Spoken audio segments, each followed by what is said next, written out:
कौन हूँ? मैं बस एक कब्र खोदने वाला हूँ। मेरा नाम रहमत है, लोग मुझे इसी नाम से बुलाते हैं।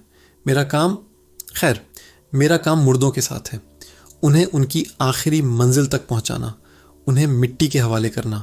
सालों से यही करता आ रहा हूँ।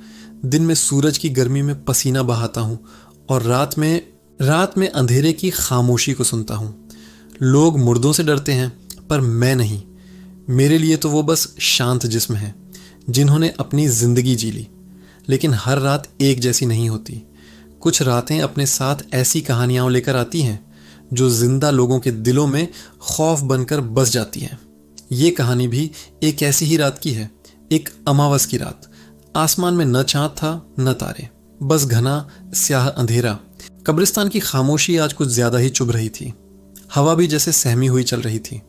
उस दिन गांव के बाहर एक एक्सीडेंट हुआ था। एक लड़की, नाम था उसका सायरा, जवान थी, खूबसूरत थी। लोग कहते थे उसकी आंखों में एक अजीब सी चमक थी। उसी दिन उसे दफनाया गया था। मैं भी वहीं था। उसके घर वालों का रो रो कर बुरा हाल था। उसकी माँ तो जैसे बेसुध हो गई थी। मैंने उसे मिट्टी दी और अपने काम में लग गया। रात गहरी हो चुकी थी। मैं अपनी छोटी सी झोपड़ी में लेटा था कि तभी दरवाजे पर दस्तक हुई। इतनी रात को कौन हो सकता है? मैंने दरवाज़ा खोला तो सामने सायरा का मंगेतर कबीर खड़ा था। उसकी आंखें लाल थीं, बाल बिखरे हुए। उसकी हालत देखकर ही मैं समझ गया कि वो होश में नहीं है। उसने मेरे हाथ में नोटों की एक मोटी गड्डी थमा दी। रहमत चाचा, मुझे सायरा चाहिए। उसकी आवाज़ कांप रही थी। मैं हैरान रह गया। बेटा, ये क्या कह रहे हो? वो अब इस दुनिया में नहीं है। नहीं, वो जिंदा है। मैं जानता हूँ। उसकी सांसें चल रही थीं। डॉक्टर ने गलती की है। प्लीज़ प्लीज़ उसे निकालो। वो मेरे पैरों में गिरकर गिड़गिड़ाने लगा। उसके प्यार का पागलपन देखकर मेरा दिल पसीज गया, या शायद उन नोटों की गर्मी ने मेरे उसूलों को पिघला दिया। मैं जानता था ये गलत है, बहुत गलत, पर मैं मान गया। हम दोनों फावड़ा और लालटेन लेकर कब्रिस्तान की ओर चल दिए। हवा और तेज़ हो गई थी, जैसे हमें रोकने की कोशिश कर रही हो। दूर कहीं कुत्तों के रोने की आवाज़ आ रही थी। हमने सायरा की कब्र ढूंढ निकाली। ताज़ी मिट्टी अभी भी नम थी। मैंने फावड़ा उठाया और मिट्टी खोदना शुरू कर दिया।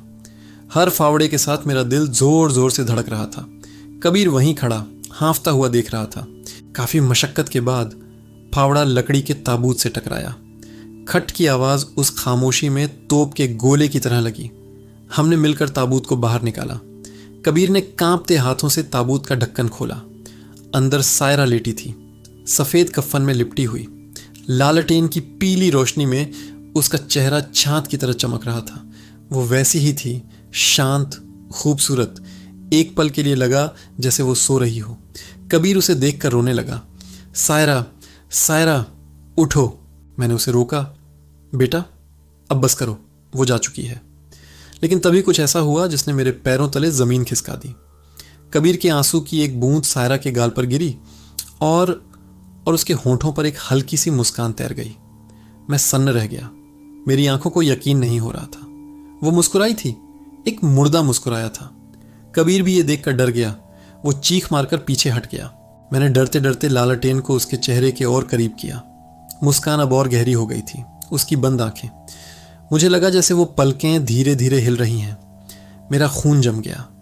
मैंने ज़िंदगी में कभी इतना खौफ महसूस नहीं किया था। मैंने कबीर को घसीटा और वहाँ से भागने लगा। भागो, यहाँ से भागो। हम दोनों पागलों की तरह कब्रिस्तान से बाहर भागे। पीछे मुड़कर देखने की हिम्मत किसी में नहीं थी।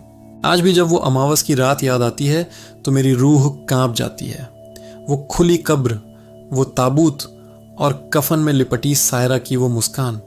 लोग कहते हैं सच्चा प्यार मुर्दों को भी जिंदा कर देता है, पर कभी कभी जो कब्र से वापस आता है वो नहीं होता जिसे हमने दफनाया था, वो कुछ और होता है।